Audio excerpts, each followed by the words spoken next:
A quote or a saying that I've been thinking a lot about recently, more so in terms of business and building a brand, but it is also applicable to fitness and weight loss and training. It's that you make progress in drops, but you lose it in buckets. We make progress in drops. Those drops are training sessions. Those drops are healthy, smart food choices. Those drops are days, which lead to weeks, which lead to months, which lead to years. The consistency of just stacking bricks, brick by brick by brick, over an extended period of time. That's how we build the body we want. That's how we build the habits that we desire. That's how we build the fitness that we're training for in drops. It's not going to happen overnight, but we can lose it in buckets. We can derail and destroy all of our progress so much faster than it takes to build.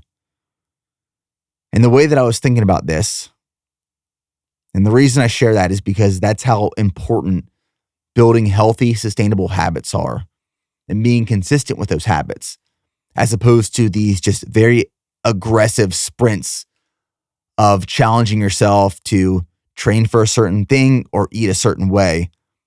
I want to look at this whole approach in terms of what is sustainable and realistic for you to reach your goals. Think of bodybuilding, for example. If you're not exposed to the bodybuilding community or you never experienced a bodybuilding prep or a show, I want to share this with you. I've seen this so many times before because when I first got into the fitness space, I was obsessed with bodybuilding and strength training. This was like the era of 2009 to 2014. For me, I would go to the Arnold Fitness Expos and I'd follow these bodybuilders online who were documenting their preps and the journey. And I was eating every 2.5 to 3 hours of chicken, rice, and broccoli. I loved that lifestyle. I was attracted to that lifestyle. And I've done some bodybuilding shows and I've trained in a bodybuilding approach for a long time. I still do in some capacity. But I would follow these bodybuilders who would prepare for this show and they would diet for 12, 16, 20 weeks. And they go from being 13, 14% body fat at the peak of their bulk down to 5 to 6% body fat before they stepped on stage. They were so disciplined in the process to lose that body fat, to expose all the muscle that they spent building it over years through the workouts and the cardio and the very restrictive diets. And their calories got so low, their energy got so low, but they looked so good on stage. That is the process of bodybuilding to compete at a level that is required to step on a stage in a little man thong and show off what you have built and sculpted. And I've watched these athletes train and be so committed and disciplined to the process. And they get there by drops, meals, cardio sessions, strength training sessions, drop by drop, brick by brick. And then lose all this weight. And the show is over. And as soon as the show over, it's like the floodgates open and they go absolutely wild. They eat everything they've wanted to over the course of those 12, 16, 20 previous weeks. And they destroy all the progress they made. I've seen bodybuilders gain 30 plus pounds in 72 hours. I am not lying. The week after some bodybuilders step on stage, they gain all of the weight back that they lost during that prep. That is what happens when you make progress in drops and you lose it in literally buckets. You can destroy your process or progress that quickly, that easily. Now, I don't share that story to scare you or intimidate you. I'm not saying that's going to happen, but that's why it is so important to make a plan, stick to a plan that is realistic and sustainable. Because when you follow a plan like one of those that is required to step on stage for a bodybuilding competition, that is not sustainable. You cannot train that way. You cannot eat that way for long periods of time. That's why it only lasts for weeks and a few short months.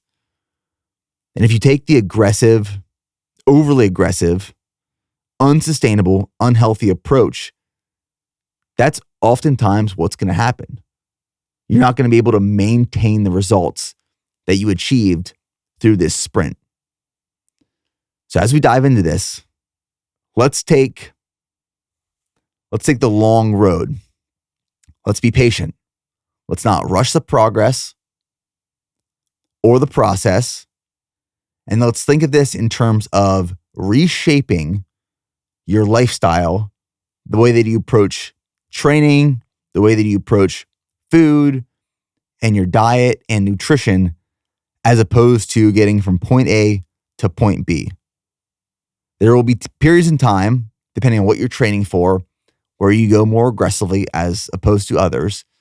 But as we look at this holistically, we want to be able to make progress sustainably for long periods of time, years and years and decades to come, so that we don't lose it in buckets.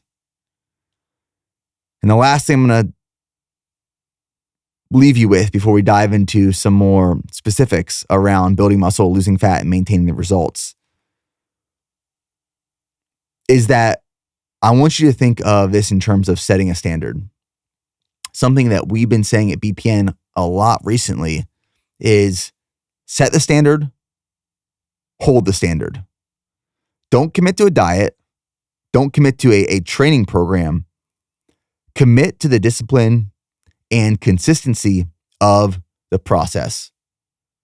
Your training program is probably going to change from now to where you are 5, 10, 15, 20 years from now. The foods you eat and enjoy, the way you approach diet is probably also going to change from now until then.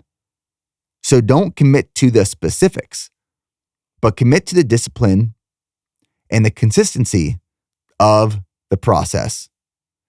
You don't have to be perfect to make progress, but you can't make progress without being consistent. Consistency is something you get to choose to do. Genetics are not something you choose.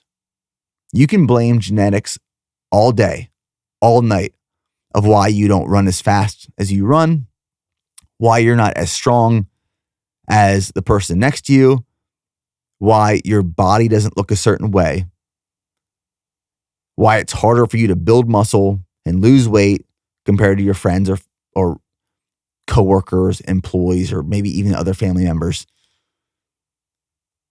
You can blame genetics all day, but that's one thing you can't control. So what can you control? Focus on that. You can control your choice and decision to be consistent to the process, to be a student, to learn. Throw yourself in the masses of information that's out there and test something, experiment with it, and then learn and adapt. But you make progress in drops and you lose it in buckets.